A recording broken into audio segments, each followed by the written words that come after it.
Hey, so here we are, day 30 of my 30-day ideas challenge. So I made it. I didn't definitely do it every single day, but I made the commitment to do it the 30 days and I've done the 30 days. So I'm so excited and I thought, what can I share with you today on the last day of the challenge? And I thought, it would be really cool to really just explain a little bit about my current work, my current services, my current passions. And it was interesting. It sort of came through to me the other day. And I don't often, I don't teach tarot or anything like that. But sometimes during my readings, I will pull a card. I mean, everyone seems to be doing that online at the moment. But, and it's interesting. When I did a self-mastery and self-discovery course a few years back, I held it in my home. So I had a few ladies attend that. And I've also offered it online. And, one of the modules, actually a few of the modules are about really developing and strengthening your intuition. And one of the ways we did that was with tarot. And I mean, with tarot, it's interesting because I don't necessarily say go and look at the rule book. Don't necessarily go and see what the meanings are. By all means, you can have a look. But, always just kind of look at the image and see what jumps out at you and, and just go with it. That's kind of one of the ways that you can really sort of start to really strengthen your intuitive capabilities. So anyway, it was funny. One of the cards that really jumped out at me was the Wheel of Fortune. And I mean, I've just got a gilded tarot here. I mean, I've got a few different decks, but, the Wheel of Fortune, you're probably familiar with it.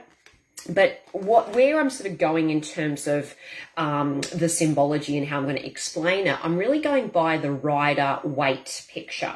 So if you sort of Google, the Wheel of Fortune tarot card, Rider-Waite, it's the one that I'm kind of referencing. It's the one that when you read into and do some research and look up the Wheel of Fortune, it's the one that most often comes up. And it's interesting because when I was really thinking about it, and I was almost just really meditating almost on the card. And it was interesting, the stuff that was popping up. And it is very, very highly symbolic. And that's what they say, of all of the 78 cards in the tarot deck, it really is this Wheel of Fortune, which is kind of the most, thought-provoking and also really quite transformative in a lot of ways as well. And what I like about it is when you look at that, Wheel of Fortune, one of the first things that really stands out, of course, is that wheel, the wheel of life. And, it's like when we really start to, I guess, realize that, there is always cycles. There is always change. There's always momentum. And it's really, the ebb and the flow, the up and the down. And, it's not easy because as we know, a lot of people fear change and a lot of people, dig their heels in for dear life and there's a lot of resistance. And of course, the more that you fear it and resist it, the harder it's going to be, the more it's going to persist, that charge, that energy, and that's going to build momentum rather than, looking at it in its entirety and sort of saying, okay, well, change is inevitable. And it's all to do with really your perspective and your mindset. And that's what I really liked about it. So when I started really looking, as I said, at each of the elements, of course, there is that wheel. So as I said, you've got the cycles, you've got the beginnings, you've got the ends, the ebbs, the flow. And also when you think about kind of the whole feminine, masculine piece, Robin, hi, how are you? The feminine, we're just talking about my work, and I'm just really bringing it and likening it to the Wheel of Fortune tarot card, and I'm just kind of explaining it a little bit. But I was just saying, obviously, with the wheel, the cycles, the ebb and the flow and the change, and whether you are open to it, whether you go with it, go with the flow, surrender to it, or whether you're digging your heels in and kind of really resisting and fearing that change, which we know is inevitable. So. And I was just sort of saying in terms of that cycle, we also think of when you think about the feminine energy. So the feminine energy is very cyclical by nature. I mean, even our, menstrual cycle. So as they say, when you look at it, it kind of mirrors the seasons. There's a period where you're going within. There's a period more when there's more energy and vitality, more of a period of reflection and things like that. And also, when it comes to even, say, goal setting and things like that, for a female, I remember years ago when I was studying results coaching, that was one of the things that we were taught at the time. It was like, well, females do tend to do better generally with, when you're setting goals and things like that, having it more of a, taking note of those sort of that cyclical nature. So it might be, by the end of autumn, I would have attained this, or by the end of, June, whatever.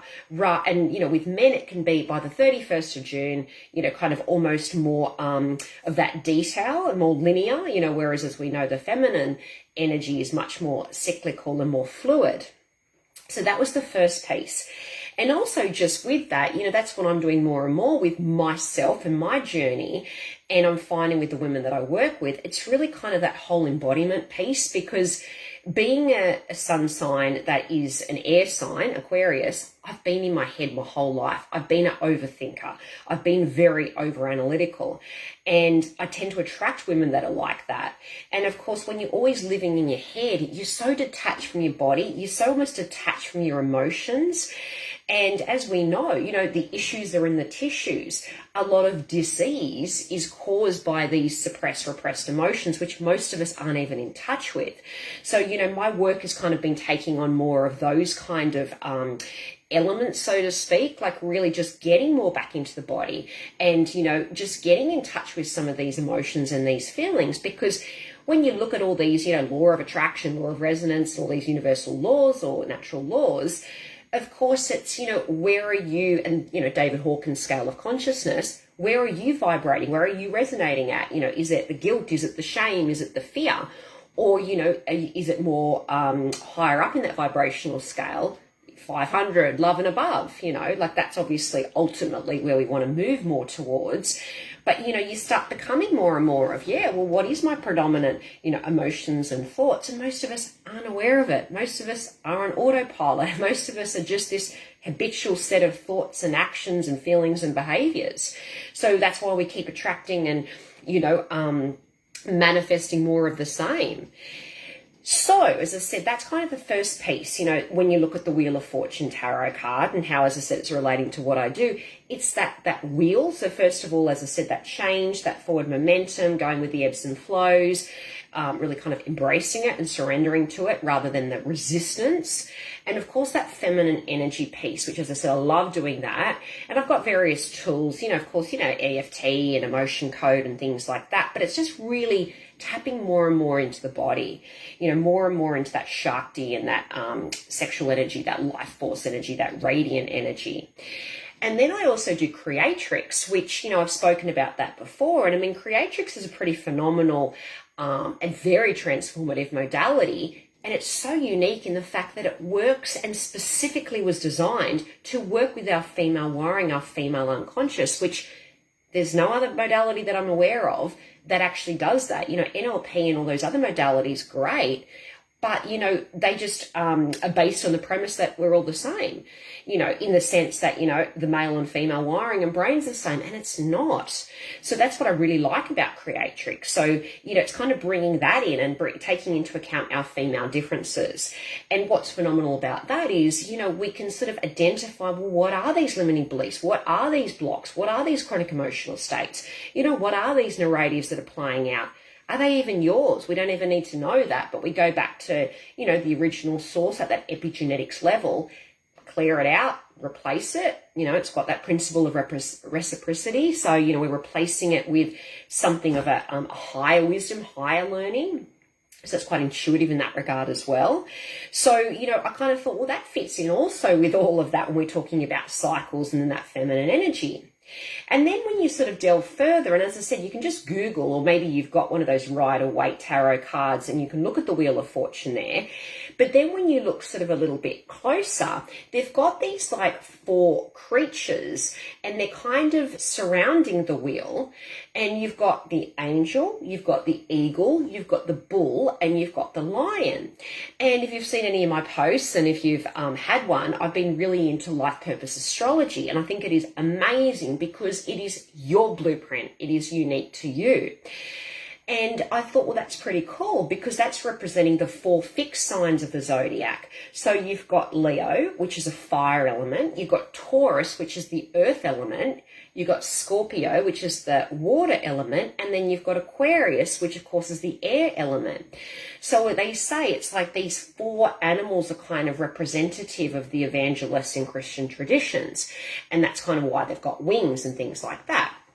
But anyway, I liked the fact that, as I said, yeah, it's kind of taking into account the zodiac, our blueprint, our natal chart, and that's kind of drawing on some of the life purpose astrology that I've really, as I said, been loving, and it's been really insightful for so many of the women that have already had a reading with me.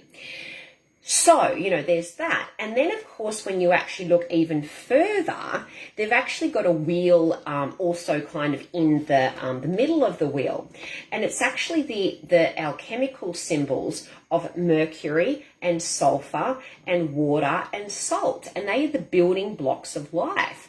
And, I'm a herbalist, a nutritionist, a health coach. And I mean, we are in the 3D. We do still have to work on our vessel. So, that really takes into account, what we're eating, the kind of water that we're drinking, herbs and various supplements and movement and all those kind of things, making sure our sleep's really on point because, as we know, that's the cornerstone to good health.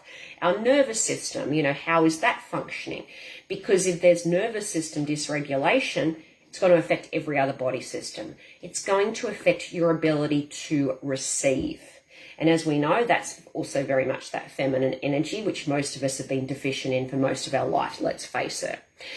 So that's what I also really liked about this, the symbology with this card. It was like, yeah, that's really cool. And that's also what I do with, the people that I work with. And then also, when I was kind of looking further into it, there's other kind of, depictions there. There's kind of like, the snake, which can be talking about, the material world or, and they've got kind of various other Egyptian gods and, things like that. So it's kind of really drawing on ancient wisdoms, ancient teachings, ancient learnings, things like that, which, more and more, I mean, astrology is that, herbs is that. And then, of course, it's just these natural universal laws as well. So I thought, well, that's also part of the work that I do. So as I said, more and more this card is just so, resonant with everything that I'm doing. And of course, the card is very much about the themes of kind of, cycles, which I spoke on, but it's that growth, that expansiveness, that adaptability, that trust, that faith, that, commitment. All those kind of factors. And, it's interesting because they do say with the card that there's a lot of associated luck and fortune. And as we know, it's always your perspective and your mindset, because if you're going into life thinking that, this is going to be a great opportunity and, it's much more likely for it to be a match with that. But if you're going into these situations thinking, oh my gosh, this is going to be terrible, more of the same, and this can be with anything in life, you're going to attract that. So, you can sort of see how it's what you believe and how you interpret it. It's like with anything. And the other thing with this, it's also this card, this Wheel of Fortune, it's ruled by Jupiter. And Jupiter as a planet is also associated with expansion and, good fortune and growth and things like that. But of course, with anything expansive, it's like there is that kind of ability for there to be excess as well. So, you can even sort of look at where Jupiter is in your zodiac, in your natal chart, and sort of see, where it falls and see where there can be, opportunities and good fortune. But, if there's an excess of it, so I've got it in Gemini, which, Gemini is an air sign. Gemini is great. I mean, they're a master communicator and great ideas and all that sort of stuff, very intelligent. But, they can be like a chameleon and they can sort of they can just kind of change their ideas and, be too much in the head, too overthinking. So I know that that's definitely been the case for me. So, you can kind of see how it can be a good thing, but it can also be detrimental to your health and well-being overall as well. And what else is interesting is this card also, they say, is associated, not funny, my throat chakra is going funny on my throat, but it's associated with the throat chakra. And it's interesting, as I said, how funny that my throat's doing that at this moment. But, so many women these days have thyroid. Karen, hi, how are you? So many, I'm just actually talking about the Wheel of Fortune tarot card and how it relates to the work that I do, which is just, it's very, very highly symbolic tarot card. And I was just talking about the different elements, like the wheel and the alchemical symbols, the buildings of life and, building blocks of life, and, the creatures, like as in having the angel and the bull and the eagle and the lion, and they're the fixed signs of the zodiac, and how I'm doing more of the life purpose astrology. And I touched on the cycles and the feminine nature and creatrix and, that embodiment work and things that I do. But I was just talking about the throat chakra because that also is associated with this Wheel of Fortune card, which is interesting. And as I said, so many women have thyroid dysfunction these days. I see that all the time. And also, it's to do with speaking our truth. And for a lot of us women, that's been an issue. So many women that I work with, myself inclusive, it's like we bite our tongue to keep the peace. We don't want to rock the boat. There's those fears that come up, the fear of being judged, the fear of rejection, all that kind of stuff. So, the throat chakra is huge. And as we know, I'm sure, maybe past lives, if that's what you believe in, or our ancestors, there was a lot of fear. In fact, they were probably persecuted or, killed for actually having a voice and for expressing their truth. So for a lot of us women, there is absolute fears in that. So, that's what I also love working with women on. Yes, you can work from a physical level on the thyroid and the whole hormonal health. You've got the hypothalamus, the pituitary, the thyroid, the adrenals. Like, you've really got to work on all of it. And of course, thyroid affects metabolism and energy and, bowels and fertility and things like that. But as I said, I just love helping women to face their fears and, and actually start speaking their truth and getting in touch with that. And that's what I did the live stream, the Ideas Challenge on yesterday. It was very much, well, what is it that you stand for? What is your truth? I ask people that. A lot of people don't know. It's not something we tend to think about. It's like, oh, well, I guess I stand for, like, most people don't know. So, it's like really kind of getting a lot of clarity around some of those questions. What is it I stand for? What is my truth? And then, am I actually speaking it? Like, do people know my position? Do they know my stance? When something's really irritating me, am I actually vocalizing it or allowing that emotion to move through, or am I suppressing it and repressing it and meanwhile getting frustrated and angry and resentful and all of those kind of like emotions and energies? So with that, I think I can just see Bev. Hi, how are you? So just talking about the tarot card, the Wheel of Fortune, so and how it relates to my work. But anyway, so that also is a big piece of it. And then, of course, energetically, and this is something I've sort of taught in when I did that self-mastery and self-discovery in-person program, but I've also got it as an online offering. That was something we did too. We walked through each of the chakras, how we can see if it's in balance, how we can then balance it kind of physically, but some of the other techniques and processes that we can do to balance it. And, what I love doing in some of my psychic energy reading, energy healing sessions is I actually sit with the person, via Zoom, and we just literally, I hold that space for you and I walk you through each of the chakras and we sit in that energy and I'm telling you what I'm seeing and what I'm feeling and the imprints that I'm getting. I get as much information as I can. So I often will get, the time of year, the person involved, the ages involved, all that sort of stuff, because they're sitting there around that chakra causing potentially a blockage or an issue. And so, as I'm highlighting it, I'm getting you to tune into it as well. And then we're clearing it and move through it. And it's like, I don't want to do this on my own because I want to empower you to be able to do it.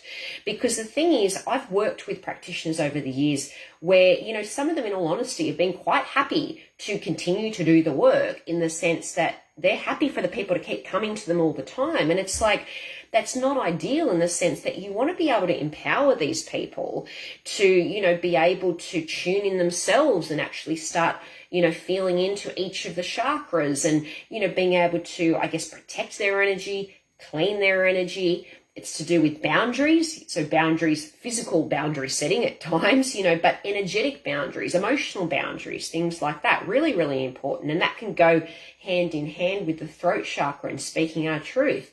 Yes when you want to do something, no when you don't want to do something. It's not that yes all the time out of obligation energy. So the last piece of it, and I sort of touched on it, was interestingly, this card can also reveal a lot of psychic abilities. And I really do believe that everyone is psychic. Everyone does have that ability to do it. It's one of those things, a lot of people kind of feel like, oh, I can't do it. You know, it's not sort of something that you can necessarily study. You know, I mean, I have studied it, as in since 2000, I've been, you know, I worked with 2 different medical intuitives in the last, you know, I'm going to say 6 years. I worked with a metaphysician, a channel, for a year back in 2007. I was part of a psychic development circle for a few years in a nearby suburb. So for, you know, a few hours every fortnight, we'd just work on, you know, aura readings and, you know, tarot. We'd work on, you know, psychometry and just general readings and all that kind of stuff. So I've kind of been in this energy for a long time, but, you know, a lot of people, I guess, haven't, or there's people that are scared by it, or, you know, and it does really entail a lot of faith, because, you know, a lot of trust, in the sense that, you know, when you're doing a reading for someone, you don't know, like, I can't tell you what's going to come through. It's not like when you have a health consult with me, where it's like, well, yeah, I've got my qualifications, I've got all these years of experience. So, you know, when people present with, you know, say IBS, I kind of know what to do. You know, I know that, you know, obviously there's things that we can do with diet. There's different functional labs. You know, there's different basics in terms of chewing your food well, and maybe we want to try enzymes or whatever it might be. But it's like, we know that there's, of course, the emotional piece connected to IBS is huge. But it's like, you know, yeah, like, you know what I mean? So it's interesting. I just kind of think it's a bit different, you know, with psychic energy work. I can't draw on that. It's a leap of faith. You've just got to kind of start connecting with the person and talking, and, you know, hope and pray that it's going to come through in a way that means something to them. And, you know, and I always have that intention. I always connect and have that intention. I'm only connecting through, you know, divine love, or above, you know, if possible. But yeah, so, you know, it is one of those things. I understand that it feels foreign to a lot of people.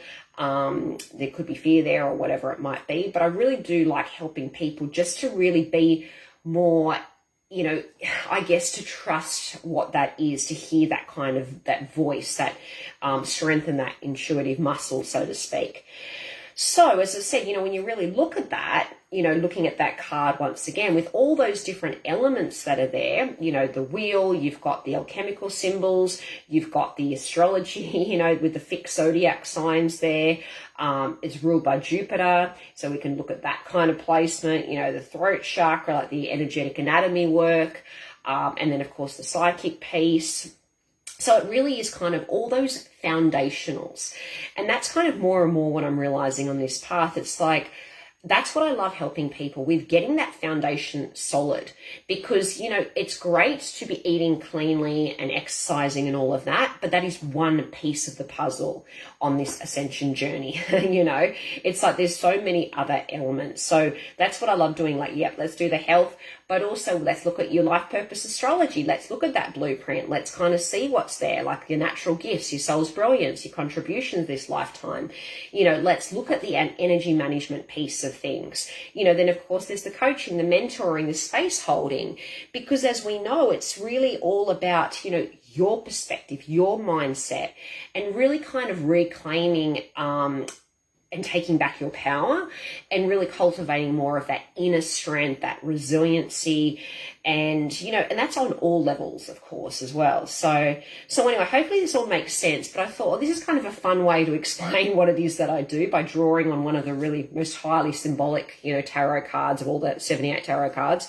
So, yeah, so anyway, thank you for your company over these 30 days. And I am going to also be putting this onto my YouTube channel, so you can go check that out. If you haven't seen that, I encourage you to subscribe, because I do regularly put videos up there.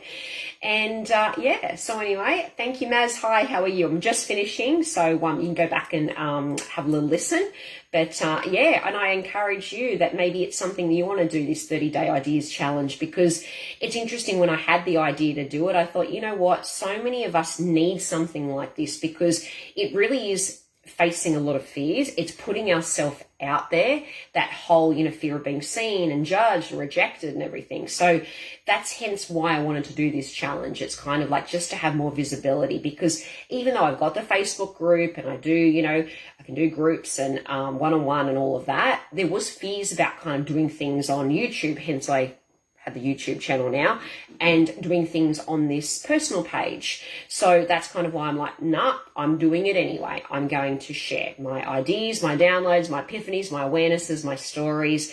And, maybe someone else, maybe there's information here that kind of really inspires someone or helps someone or supports someone. And of course, if you do need extra support, I am here. There's different links that you can contact me. And yeah, all the best. I will see you soon.